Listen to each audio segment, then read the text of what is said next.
मतलब 900 में वहाँ पे बीए कंप्लीट किया, 950 में। आज लगातार फीस की वृद्धि होती चली जा रही है। बनारस की धरती से संदेश देने का कार्य किया है कि हम भिक्षा मांगकर उन गरीब तबके के छात्र जो अपनी शिक्षा से वंचित रह जाते हैं, उनको हम अपने जो भिक्षा मांगकर पैसा है उस पैसे से हम उन्हें एडमिशन प्रक्रिया में जो जहां तक हो सके उसकी मदद किया जाएगा। दोस्तों, मेरा नाम राशिद ज़हीर है और आप देख रहे हैं ऑनलाइन न्यूज़ इंडिया। आपको वाराणसी अगर मैं कहता हूं या भिक्षा अगर कहता हूं तो एक नाम शायद जहन में ज़रूर कौंध जाएगा, हमारे प्रधानमंत्री नरेंद्र मोदी जी का। वाराणसी तो इसलिए आ जाएगा, वाराणसी से इसलिए आ जाएगा कि वहाँ से वो लोकसभा सांसद हैं, मुझे काशी ने बुलाया है, आपको याद है। और भिक्षा की बात आपको शायद वो याद आ जाएगी कि जब किसी प्रोग्राम के अंदर प्रधानमंत्री जी ने कहा था कि मैं लगभग 30-35 साल भिक्षा लेके खाया हूँ, भिक्षा लेके अपनी ज़िंदगी गुजारी है। ये बात अलग है कि वो विश्लेषण का विषय है या किया है लोगों ने कि वो कौन सा पार्ट था प्रधानमंत्री जी का कि जिसमें 35 बरस उन्होंने भिक्षा लेकर के खाया है। भाई मैं अपनी खबर बताने जा रहा हूँ आपको काशी से रिलेटेड, लेकिन भाई 22 साल से तो लगभग 8 साल और 12 साल 20-22 साल से तो वो चीफ मिनिस्टर और प्रधानमंत्री हैं। उसके बाद वो 35 साल वो हुए, फिर इतनी उम्र में क्या हुआ, फिर कौन सी पढ़ाई की और क्या किया, कोई कहता बीए किया, कोई कहता एमए किया, ये ग्रीष्म चेक, बहरहाल उसको छोड़ दीजिए। मैं बताना चाहता हूँ कि वाराणसी के अंदर छात्रों ने भिक्षा लेने का काम किया। ये बात अलग है कि उन्होंने इलाहाबाद यूनिवर्सिटी के छात्रों की बढ़ी हुई फीस को भरने के लिए अपने साथियों के साथ कंधे से कंधा मिला करके भीख मांगी। तो अब क्योटा बनता, वाराणसी ना बनता। वहाँ पर सैकड़ों मंदिर को तोड़ा जाकर बड़ा मंदिर बनाया गया है और उसको तोड़े जाते न जाते, लेकिन वहाँ के छात्रों को, चाहे इलाहाबाद यूनिवर्सिटी के ही सही, एक ही जगह पट्टी कहलाती है, भीख नहीं मांगनी चाहिए थी। इतना तो ज़रूर करना चाहिए था, क्योंकि क्योटा यानी कि सॉरी बनारस के जो छात्र हैं अगर वो भीख मांग रहे हैं अपने साथियों के लिए, तो ये प्रधानमंत्री जी पर भी एक सवाल उठता है कि आप जिस लोकसभा क्षेत्र का प्रतिनिधित्व करते हैं वहाँ के छात्र सड़कों पर आ गए, और अभी तो छात्र सड़कों पर आए हैं, अब जो सड़कों पर आ चुके हैं वो बता नहीं रहे हैं। अब मैं आपको बताता हूँ, पहले खबर बता दूँ, फिर उसके बाद में थोड़ा हालात बताने की कोशिश करूँगा। भीख मांगकर एयू की फीस भरेंगे काशी विद्यापीठ के छात्र, दुकानदारों से मांगे पैसे, छात्र बोले इससे इलाहाबाद के गरीब छात्रों का एडमिशन कराएंगे।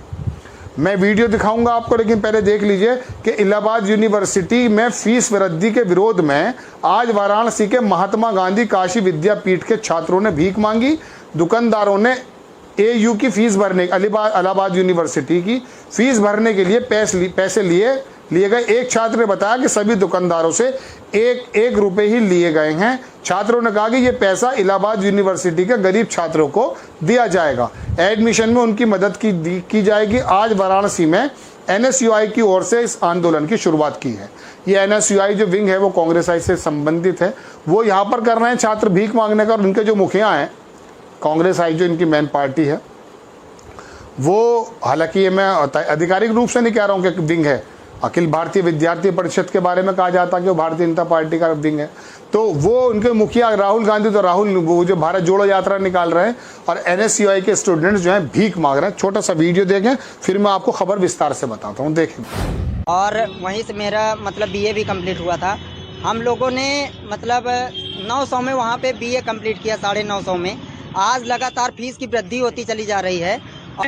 बनारस की धरती से एक संदेश देने का कार्य किया है कि हम भिक्षा मांगकर उन गरीब तबके के छात्र जो अपनी शिक्षा से वंचित रह जाते हैं, उनको हम अपने जो भिक्षा मांगकर पैसा है उस पैसे से हम उन्हें एडमिशन प्रक्रिया में जो जहां तक हो सके उसकी मदद किया जाएगा। इलाहाबाद यूनिवर्सिटी एक ऐसा यूनिवर्सिटी है जहां एक किसान का, मजदूर का, एक गरीब वंचित परिवार का भी लड़का वहाँ लेके शिक्षा लेके निकलता है और आईएएस पीसीएस बन के निकलता है। ये पूरे हर एक राज्य जानता है कि इलाहाबाद यूनिवर्सिटी बहुत प्रचलित है शिक्षा के मामले में। ये वीडियो आपने देख लिया दर्शकों।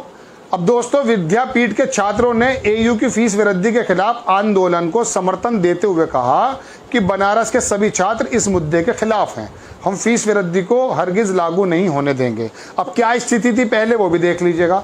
छात्र हरिकेश कुमार ने कहा कि इलाहाबाद से बीए एमए कर चुके, 950 रुपये में बीए पूरा कर लिया था। उस समय अखबार बेचकर फीस भरते थे, तब भी महीने भर का खर्च नहीं चल पाता था। आज फीस बढ़ाई जा रही है, हमारे जैसे गरीब कैसे भर पाएंगे। हम शिक्षा पर हमला कदापि नहीं सहेंगे। बनारस के छात्र इलाहाबाद के साथ कंधा से कंधा मिलाकर चलने को तैयार हैं। शिक्षा मंत्री के कान पर जू नहीं रेंग रहा, अखबार लिखता है।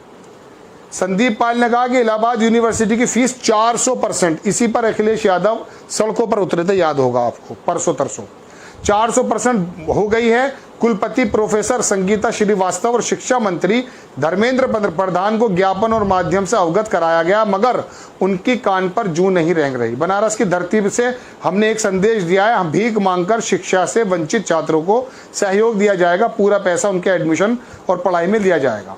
अब बीजेपी सरकार अपने वादे से पलटी, वो भी देख लीजिए क्या कहते हैं। एनएसयूआई का छात्र कहता है कि भारतीय जनता पार्टी सरकार में आई तो युवा नौजवानों से वादा किया था कि फीस नहीं बढ़ाई जाएगी। वादा तो 15 लाख रुपए का भी था, 2 करोड़ नौकरी का भी था, क्योटा बनाने का भी था। आप फीस की बात कर रहे हैं। बार बार पेपर खत्म हो जाते हैं, पेपर लीक आउट हो जाता है, फिर वो उनकी तारीख नहीं मिल पाती है, चूंकि वो जो लॉक बैक है, मैं इसके बारे में बताऊंगा आपको कि 250 करोड़, अभी बताऊंगा, बहुत इंपॉर्टेंट बात भी आपको, पहले देख लीजिए। इलाहाबाद वादा खिलाफी हो गई है। इलाहाबाद यूनिवर्सिटी में किसान मजदूर लेकर गरीब के छात्रों का एडमिशन होता, गरीब गुरुआ, बहरहाल वो बात छोड़ दीजिए। कहने का मतलब यह कि छात्र भीख मांगने सड़क पर आ गए। अब इसके पीछे क्या क्या बातें हो सकती हैं वो तो जाने आप ज्यादा जानते हैं।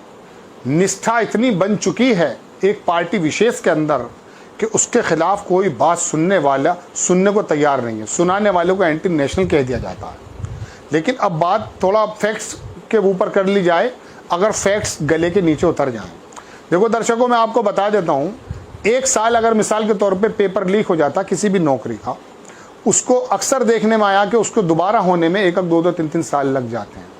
कब वो तैयारी करेगा, कब वो एग्ज़ाम देगा, कब वो पेपर को क्वालिफाई करेगा, कब उसको लेटर मिलेगा, कब उसको नौकरी मिलेगी, एक प्रोसेस है।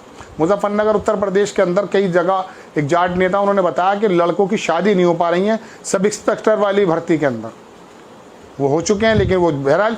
तो अब 1 साल पेपर लीक होने से या डिस्टर्ब होने से क्या होता है कि पूरा का पूरा जो अमला है, जो परिवार को पालने के लिए आकर के मेन स्ट्रीम में आ जाता कमाने के लिए, वो पूरा का पूरा डिस्टर्ब हो जाता है। चलिए मैं आपको सुनाता हूँ एक बात।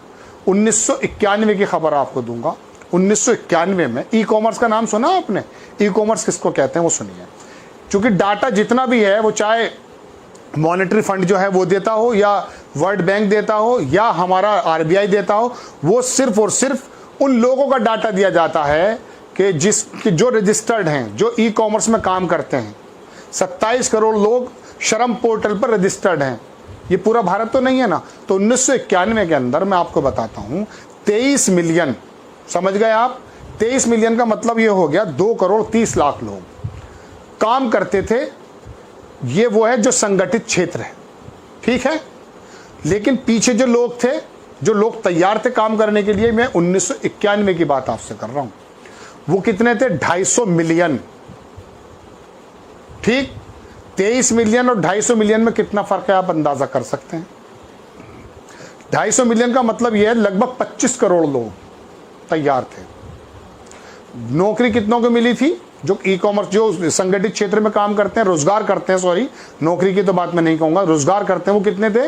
वो थे 23 मिलियन, यानी कि 2 करोड़ 30 लाख लोग, ठीक है।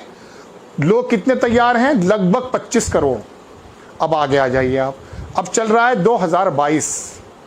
2022 में वो 250 करोड़ जो लोग हैं वो तो हो गए 500 मिलियन, यानी कि लगभग 50 करोड़ लोग। और काम करने में कितनी वृद्धि हुई? संगठित क्षेत्र में कह रहा हूं, रोजगार की बात, वो कितनी वृद्धि हुई? वो 23 से 32 मिलियन, यानी कि 7 और 2 9 मिलियन, 90 लाख लोग बढ़े इस 3 वर्षों में, 22 और 91, हाँ 31-30 वर्षों में। तो आप अंदाजा कीजिए कि अब ये बार बार इतने लोग तैयार हो जाते हैं हर साल, और वो नौकरी के लिए, अपने परिवार के लिए चलाने के लिए होते हैं। लेकिन जब फीस वृद्धि हो जाएगी, पेपर आउट हो जाएंगे, तो उनका पूरा शेड्यूल मिस हो जाएगा। फिर वो कहाँ जाएंगे? फिर वो श्रम पोर्टल पर रजिस्ट्रेशन होगा, या फिर वो जो 94% अनऑर्गेनाइज सेक्टर है, जिसमें ठेला भी लगाते हैं, अंडा भी बेचते हैं, अखबार भी बेचते हैं, उसके अंदर शामिल हो जाएंगे। छोटे छोटे सूक्ष्म लघु उद्योग जिनकी कमर तोड़ दी गई थी 2016 में, जब नोटबंदी कर दी गई थी, उसी दिन से वो उभर नहीं पाया वो वर्ग। और हमारे पूरे देश की बुनियाद भी उस पर टिकी हुई है। लेकिन ये सिर्फ 6 से 10% लोगों का ही डाटा इनके पास है, और उसी को ये बताते हैं कि ई कॉमर्स में बड़ी तरक्की हो रही, 20 से 24% की वहाँ वृद्धि भी है कारोबार में। बात कहीं चली गई, जो कि फाइनेंस की बातें आप ज़्यादा नहीं सुनते या ज़्यादा हम बताते नहीं हैं, लेकिन दर्शकों बात यह है कि अब स्टूडेंट्स की हालत यह है कि वो सड़क पर भीख मांगने आ गया। और कौन कौन भीख मांगेगा ये आपको मालूम होगा। कुछ लोग भीख मांग भी रहे होंगे तो वो बताएंगे नहीं, क्योंकि बड़े जोर शोर से गाजे बाजे से वो लेकर आए थे कि नहीं कुछ लोगों को।